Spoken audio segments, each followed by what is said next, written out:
Hello everyone, क्या हाल चाल है बच्चे आप सब लोगों के। उम्मीद करता हूँ सब अच्छे होंगे।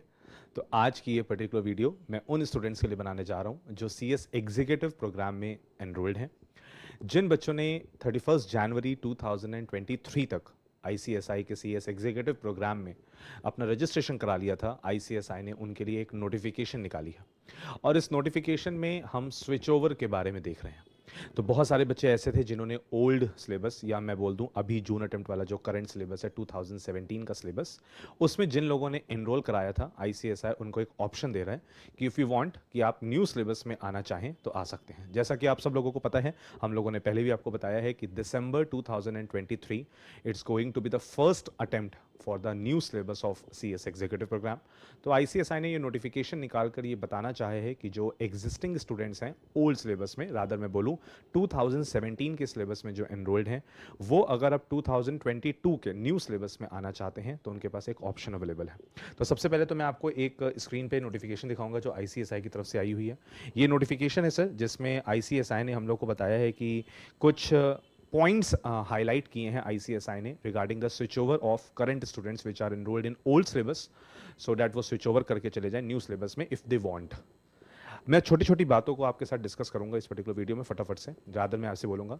फिर से ध्यान रखिएगा, डेट्स पे फोकस करिएगा। जिन बच्चों ने 31 जनवरी 2023 तक रजिस्ट्रेशन करा लिया था वो अभी करंट सिलेबस में, ओल्ड सिलेबस में एनरोल्ड है। करंट सिलेबस का मतलब 2017 वाला सिलेबस जो अभी चला आ रहा है, और जो नया सिलेबस आया है उसको आईसीएसआई 2022 सिलेबस मानता है। तो एक सिलेबस ओल्ड वाला है 2017 वाला और न्यू वाला है 2022 वाला। जिन बच्चों ने 31 जनवरी 2023 तक अपना रजिस्ट्रेशन कराया था वो बाय डिफॉल्ट 2017 सिलेबस में एनरोल्ड है। 1 फरवरी या उसके बाद से जिन भी बच्चों ने रजिस्ट्रेशन कराया या जो अब आगे कराएंगे वो सब के सब न्यू सिलेबस यानी कि 2022 वाले सिलेबस में एनरोल होंगे। तो जिन बच्चों ने 1 फरवरी या उसके बाद रजिस्ट्रेशन कराया है उनको कुछ भी नहीं करना है, लेकिन जो पुराने बच्चे हैं उनके लिए अगर वो चाहें कि वो 2017 का सिलेबस ना दें और वो 2022 का सिलेबस देना चाहें, उसके बेसिस पे एग्जाम देना चाहें तो दे कैन डू सो, ऐसा हो सकता है। लेकिन जितने बच्चे अभी जून में पेपर देना चाहते हैं, जून 2023 में, उनके लिए स्विच ओवर पॉसिबल नहीं है। If you want to give your exams in December 2023 तो yes there is a great possibility कि आप ओल्ड सिलेबस से न्यू में स्विच ओवर हो जाए। उसके रिगार्डिंग आईसीएसआई ने बोला कि अभी आपका ओल्ड सिलेबस चल रहा है कौन सा, 2017 वाला, बट न्यू सिलेबस आ गया है 2022 का, जिसका पहला एग्जाम कब है, दिसंबर 2023 में। बिल्कुल सही बात है, December 2023 is going to be the first attempt for the CS executive new syllabus. बिल्कुल ठीक बात है। अब इस पर्टिकुलर सिलेबस के रिगार्डिंग आईसीएसआई ने क्या बोला है कि अब आप पुराने वाले सिलेबस में हम देखते थे तो एग्जीक्यूटिव में 8 सब्जेक्ट होते थे और न्यू सिलेबस में अगर हम बोले तो 7 सब्जेक्ट्स आर देयर। तो इसमें हम लोगों ने बोला यही लिखा कि ICSI has notified that candidates who have registered under CS executive old syllabus, that is 2017 वाला सिलेबस, वो स्विच ओवर कर सकते हैं किसमें, न्यू सिलेबस में इफ दे वांट, जिसमें 7 पेपर है। बिल्कुल ठीक बात है। बट आईसीएसआई कहता है कि स्टूडेंट्स को एडवाइस किया जा रहा है कि आप स्विच ओवर करने से पहले पूरी तरीके से न्यू सिलेबस के रिगार्डिंग सारी चीज़ें देख लें, अपने आप को पूरी तरीके से न्यू सिलेबस से अवेयर कर लें, उसके बाद ही स्विच ओवर का डिसीजन लें इफ दे वांट। और अगर आप ऐसा करना चाहते हो कि स्विच ओवर करना है अगर आपको तो कैसे करें, तो आपके नीचे एक लिंक दिया हुआ है, इस लिंक पे आप क्लिक करेंगे तो आप तुरंत एक ऐसे मैनुअल पे जाएंगे जहाँ पे आईसीएसआई ने आपको तरीका बताया है कि कैसे आप स्विच ओवर कर सकते हैं। मैं भी अभी आपको बताऊंगा बट 2-4 मिनट के बाद। उसके बाद ऐसे लिखा है सर कि कुछ बच्चे ऐसे भी होंगे जो ऑलरेडी अभी 2017 वाले सिलेबस में शायद एक ग्रुप दे चुके हों, कोई सब्जेक्ट उनका 60+ मार्क्स की वजह से एग्जाम्ड हो या किसी भी रीज़न की वजह से उनका कोई सब्जेक्ट एग्जाम्ड है या एक पर्टिकुलर ग्रुप पास आउट है। अब जैसे मान लीजिए लेट से ऐसे बोलते हैं कि there is a student mister X, और मिस्टर एक्स जो है उनका group 1 of CS executive old syllabus वाला निकल चुका है और अब वो जो ग्रुप 2 है वो दिसंबर में देना चाहते हैं लेकिन न्यू सिलेबस में देना चाहते हैं। Is it possible? Yes it is possible, आप ऐसा कर सकते हैं। Suppose there is a student mister X जिनका ग्रुप 2 ओल्ड सिलेबस का निकल चुका है बट अब वो ग्रुप 1 न्यू सिलेबस में देना चाहते हैं। Is it possible? Yes it is possible, but ध्यान रखिएगा जो न्यू सिलेबस का पहला अटेम्प्ट है वो दिसंबर में पड़ेगा। ये जो करंट अभी जून अटेम्प्ट है ये तो ओल्ड सिलेबस में ही होने वाला है, 2017 सिलेबस में ही होने वाला है। तो ये सारी कहानी उन बच्चों के लिए है जो दिसंबर में पेपर देना चाहते हैं। ठीक है, अगर आपके ये सब्जेक्ट्स हैं, अगर मैं बात करूँ आपके सामने नीचे देखिए 2017 सिलेबस में टोटल 8 सब्जेक्ट लिखे हैं। जैसे पहले 4 जो सब्जेक्ट्स हैं ये मॉड्यूल 1 के हैं और जो बाकी 4 हैं ये मॉड्यूल 2 के हैं। तो जैसे हम सभी लोग जानते हैं कि मॉड्यूल 1 में 4 सब्जेक्ट हैं sir, JIGL, company law, setting up and tax. इनके साथ साथ न्यू सिलेबस में हर एक सब्जेक्ट की एग्जामेशन है। अगर आपका जीआईजीएल यहाँ क्लियर हुआ है तो 2022 न्यू सिलेबस में भी आपका जीआईजीएल एग्जाम्प्ट हो जाएगा।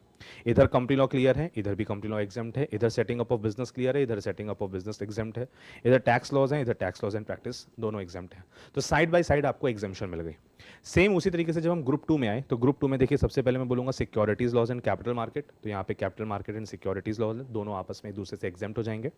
ईबीसीएल इधर था, इधर economic, commercial and intellectual property laws, थोड़ा सा चेंज हुआ सब्जेक्ट में, लेकिन दोनों की एग्जाम्पशन मिल जाएगी। मतलब अगर आपने इधर ग्रुप 2 का ईबीसीएल क्वालिफाई किया हुआ है तो आपको न्यू सिलेबस में वापस से economic, commercial and intellectual property laws का पेपर नहीं देना होगा। अब ये बहुत अच्छी बात है सर, ध्यान से देखिए। अगर इधर आपने यहाँ पे अकाउंट सीएमए का पेपर क्लियर किया हुआ है तो उधर भी corporate accounting and financial management exempt हो जाएगा। इधर अगर आपने एफएसएम का पेपर क्लियर किया हुआ है तो उधर corporate accounting and financial management exempt हो जाएगा। तो जो एक नई बात है वो बस इतनी सी है कि इधर 8 सब्जेक्ट हैं और उधर 7 सब्जेक्ट हैं, लेकिन हर एक पर्टिकुलर सब्जेक्ट के इक्विवेलेंट आपको एक एग्जामिनेशन दी गई है। बहुत अच्छी बात है सर। नीचे हम लोग को बोला गया है सर, सबसे इंपॉर्टेंट बात कि जो आपका स्विच ओवर होगा वो कब से होगा, तो वो होगा अप्रैल 10 2023 तक से। क्यों? क्योंकि सर हम ध्यान से आपको बताते हैं, जो अभी ओल्ड सिलेबस वाले स्टूडेंट्स हैं जिनको अभी एग्जाम देना है जून में, जून 2023 में, मैं आपको ये बताना चाहता हूँ कि 10 अप्रैल ही डेट क्यों निकली। क्योंकि सर अभी क्या है, जिनको बच्चों को पेपर देने हैं जून 2023 में, उनके लिए एग्जामिनेशन फॉर्म फिलअप करने की डेट है 25 मार्च 2023, और 25 मार्च 2023 लास्ट डेट है एग्जामिनेशन फॉर्म की विदाउट लेट फीस, और विद लेट फीस ये लास्ट डेट होती है 9 अप्रैल 2023। क्योंकि 9 अप्रैल लास्ट डेट होती है विद लेट फीस, तो उसके अगले दिन से आप एग्जामिनेशन फॉर्म फिलअप नहीं कर सकते। 10 अप्रैल डेट आते ही आपके एग्जामिनेशन फॉर्म की विंडो बंद हो जाती है, उसके बाद आप एग्जाम फॉर्म फिलअप नहीं कर सकते। तो 10 अप्रैल से ही आप अपना स्विच ओवर कर सकते हैं। स्विच ओवर करने में कोई प्रॉब्लम नहीं है, बस ये ध्यान रखिएगा, स्विच ओवर कर लिया अगर आपने तो जो पहला पेपर होगा वो दिसंबर 2023 में ही देना है आपको। जून में ये स्विच ओवर किसी भी तरीके से वैलिड नहीं है। सबसे इंपॉर्टेंट बात, एक बहुत अच्छी चीज आईसीएसआई ने की कि आईसीएसआई ने स्विच ओवर के लिए कोई एक्स्ट्रा चार्जेस आपसे नहीं मांगे। आईसीएसआई कहता है कि students are not required to pay any charges for switch over to the new syllabus. वो न्यू सिलेबस में एनरोल करना चाहते हैं बिल्कुल करें, आपको कोई एक्स्ट्रा चार्जेस पे करने की जरूरत नहीं है। प्रोसीजर बहुत सिंपल सा है, मैं अभी आपको बता दूंगा। आईसीएसआई एक चीज और क्लियर करता है कि अगर आप ओल्ड सिलेबस से न्यू सिलेबस में आते हैं तो आपको जो स्टडी मटेरियल आईसीएसआई की तरफ से जो स्टडी मैट्स आते हैं, जो मॉड्यूल्स आते हैं, वो आपको नहीं मिलेंगे। अगर आप वो चाहते हैं तो वो पीडीएफ फॉर्मेट में अवेलेबल है आईसीएसआई की वेबसाइट से, आप वहाँ से डाउनलोड कर सकते हैं, उसका प्रिंट आउट निकाल सकते हैं। If you want the hard copy तो आप इस लिंक पे क्लिक करेंगे, इस लिंक पे क्लिक करके आप पेमेंट करके हार्ड कॉपी भी मंगा सकते हैं। आपको एक रिक्वायर्ड सम ऑफ अमाउंट की पेमेंट करनी होगी। बिल्कुल ठीक बात है। फिर बोला गया जितने बच्चे ओल्ड सिलेबस से न्यू सिलेबस में आ रहे हैं उनको भी प्री एग्जामिनेशन टेस्ट तो देना ही पड़ेगा। इसका मतलब अगर आप न्यू सिलेबस में एनरोल होते हैं तो आपको प्री एग्जामिनेशन टेस्ट की रिक्वायरमेंट तो अभी भी है। उस जो प्री असेसमेंट टेस्ट है, जो प्री एग्जामिनेशन टेस्ट है, उसकी रिक्वायरमेंट आपको जो भी है, जो भी एफएक्यूज हैं, वो इस पर्टिकुलर लिंक पे क्लिक करेंगे तो आपको पता लग जाएंगे। साथ ही साथ अगर किसी स्टूडेंट ने अभी तक जो हम लोगों ने बोला ना कि ओल्ड सिलेबस से न्यू सिलेबस में आ रहे हैं और उनके प्री एग्जामिनेशन फीस अभी तक 1000 रुपीज़ की पे नहीं है, तो ये लिंक है, आपको 1000 रुपीज़ की प्री एग्जामिनेशन फीस पहले पे करनी होगी। लेकिन ये 1000 की फीस अगर आप ऑलरेडी 2017 के सिलेबस में प्री एग्जामिनेशन की दे चुके हैं तो आपको फिर से नहीं देनी है। लेकिन अगर आपने नहीं पे की हुई है पहले से तो आपको 1000 रुपीज़ की प्री एग्जामिनेशन फीस पे करनी होगी।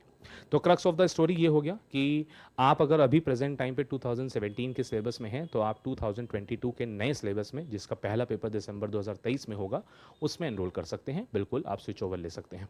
बहुत सारे बच्चे भी हम लोग के कॉन्टैक्ट में भी हैं जिन्होंने 31 जनवरी तक रजिस्ट्रेशन करा लिया था, बट नाउ दे वांट कि अब वो न्यू सिलेबस में पेपर दें, तो येस इट इज़ पॉसिबल, वो दे सकते हैं। उनके लिए स्विच ओवर का ऑप्शन आगे है। नीचे लिखा है कि reverse switch over is not possible. Reverse switch over का मतलब आप अभी 17 से 2022 के न्यू सिलेबस में स्विच ओवर कर गए, अब आप कह रहे नहीं नहीं मैं तो वापस आना चाहता हूँ, ये पॉसिबल नहीं है। साफ साफ बोला है, reverse switch over is not permissible, बिल्कुल परमिसेबल नहीं है। बिल्कुल ठीक बात है। अब मैं बात करता हूं कि सर किस तरीके से आप स्विच ओवर कर सकते हैं अगर आपको करना है। तो देखिए यूज़र मैनुअल दिया है आपका स्विच ओवर का, और यूज़र मैनुअल में आपने लिखा है कि आप पहले स्मैश पोर्टल पे लॉगिन करें। ये आपका स्मैश पोर्टल है, देखिए आपको स्क्रीन पे दिख रहा होगा। इस स्मैश पोर्टल पे आप अपना एग्जीक्यूटिव का रजिस्ट्रेशन नंबर डालिए, अपना पासवर्ड डालिए, वेरिफिकेशन कोड डाल के सबमिट करिए। आपके सामने एक विंडो खुलेगी, विंडो कुछ इस तरीके से होगी। उस विंडो पे स्मैश पोर्टल पे जैसे ही आप लॉगिन करेंगे, देखिए ऐसा स्मैश पोर्टल है आपका। इस पे जैसे ही आप अपनी लॉगिन क्रेडेंशियल्स डालेंगे, आपके सामने ना देखिए एक मॉड्यूल का ऑप्शन आएगा। देखिए यहाँ पे एक मॉड्यूल का ऑप्शन आ रहा है। इस मॉड्यूल के ऑप्शन पे आप जैसे ही क्लिक करेंगे, जैसे ही अपना कर्सर लेकर जाएंगे, नीचे एक स्विच ओवर का टैब आपको दिखेगा। जैसे ही उस स्विच ओवर के टैब पर आप कर्सर लेकर जाएंगे, आपको एक ऑप्शन नजर आएगा अप्लाई फॉर स्विच ओवर। इस अप्लाई फॉर स्विच ओवर पर जैसे भी आप क्लिक करेंगे, आपके सामने एक ऐसी विंडो ओपन होकर आएगी। इस स्क्रीन पे यहाँ पे देखिए लिखा हुआ है रिक्वेस्ट फॉर स्विच ओवर। आप अपना स्विच ओवर का रिक्वेस्ट डालना चाहते हैं। अगर आप डालना चाहते हैं तो इस पर क्लिक करेंगे। जैसे इस पर क्लिक करेंगे, आपके सामने एक स्क्रीन खुलेगी जिसमें आपका एग्जिस्टिंग सिलेबस का सारा सब्जेक्ट दिया होगा। और अब आप 2017 के सब्जेक्ट से आना चाहते हैं कहाँ पे, 2022 के सब्जेक्ट्स में। तो यहाँ पे आपके पहले पुराने वाले सब्जेक्ट लिखे होंगे, नीचे नए वाले सब्जेक्ट लिखे होंगे। जैसे ही आप इसमें आई एग्री पे क्लिक करेंगे, यहाँ पे आई एग्री पे क्लिक करके सबमिट करेंगे, आपको एक कंफर्मेशन स्क्रीन आएगी। इस कंफर्मेशन स्क्रीन पे जैसे ही आप ओके पे क्लिक करके सबमिट करेंगे, आपका स्विच ओवर हो गया। आपका देखिए लिख के आगे जाएगा कि your syllabus has been switch over from, जैसे यहाँ पे लिखा है 2017 to 12, ये तो उन्होंने पुराना यूज़ किया है, बट अभी लिख कर आ जाएगा क्या कि आपका जो कंटेंट है वो स्विच ओवर हो चुका है, आपका सिलेबस स्विच ओवर हो चुका है फ्रॉम 2017 to 2022। तो इस तरीके से आपको स्विच ओवर की प्रोसेस को एग्जीक्यूट करना है इफ़ यू वांट। फिर ध्यान से सुनिएगा, मेरी बात बहुत ध्यान से सुनिएगा, बच्चे बिल्कुल कंफ्यूज ना करिएगा। ये स्विच ओवर सिर्फ उन लोगों के लिए पॉसिबल है जो अभी 2017 सिलेबस में थे और अब वो आना चाहते हैं 2022, यानी कि दिसंबर 2023 में जो न्यू सिलेबस का पहला अटेम्प्ट है उसमें अगर वो अपना पेपर देना चाहते हैं, अपीयर होना चाहते हैं, तो they can avail this option off switch over और वो न्यू सिलेबस में पेपर दे सकते हैं। जून अटेम्प्ट वाले जो बच्चे हैं जो एग्जीक्यूटिव में देने जा रहे हैं पेपर जून अटेम्प्ट में, उनके लिए ये स्विच ओवर का ऑप्शन अवेलेबल नहीं है। सीएस प्रोफेशनल स्टूडेंट्स के लिए अभी तक स्विच ओवर का कोई भी ऑप्शन अवेलेबल नहीं हुआ है। ये जो पूरी नोटिफिकेशन है ये सिर्फ और सिर्फ आईसीएसआई ने स्पेसिफिकली किसके लिए दी है, सीएस एग्जीक्यूटिव स्टूडेंट्स के लिए। तो ये पूरी नोटिफिकेशन थी आईसीएसआई की रिगार्डिंग स्विच ओवर। मेरे को ऐसा लगा कि ये स्विच ओवर की नोटिस आप सब लोगों तक पहुंचाई जाए। कोई पर्टिकुलर स्टूडेंट अगर स्विच ओवर करना चाहता है तो वह इस ऑप्शन को अवेल करके स्विच ओवर कर सकता है। तो that is all for this particular video. उम्मीद करता हूँ आपको ये नोटिफिकेशन के रिगार्डिंग सारे डाउट्स क्लियर हो गए होंगे। अगर आपको अभी भी कोई डाउट है स्विच ओवर के रिगार्डिंग या इस नोटिफिकेशन के रिगार्डिंग या आईसीएसआई की किसी और पर्टिकुलर क्वेरी के रिगार्डिंग, तो डू कमेंटस, आप इसी वीडियो के नीचे कमेंट कर दीजिए, आपको हम उसी कमेंट पर रिप्लाई कर देंगे। और अगर आपको लगता है क्वेरी बहुत बड़ी है तो हम आपको कॉल भी करके बता देंगे। तो ये था इस नोटिफिकेशन के regarding. Thank you all for listening this particular video और उम्मीद करता हूँ कि आपको इसके रिगार्डिंग सारे डाउट्स क्लियर हो गए होंगे। फिर भी कोई डाउट रहा हो तो please let us know. Good bye everyone, take care, bye bye.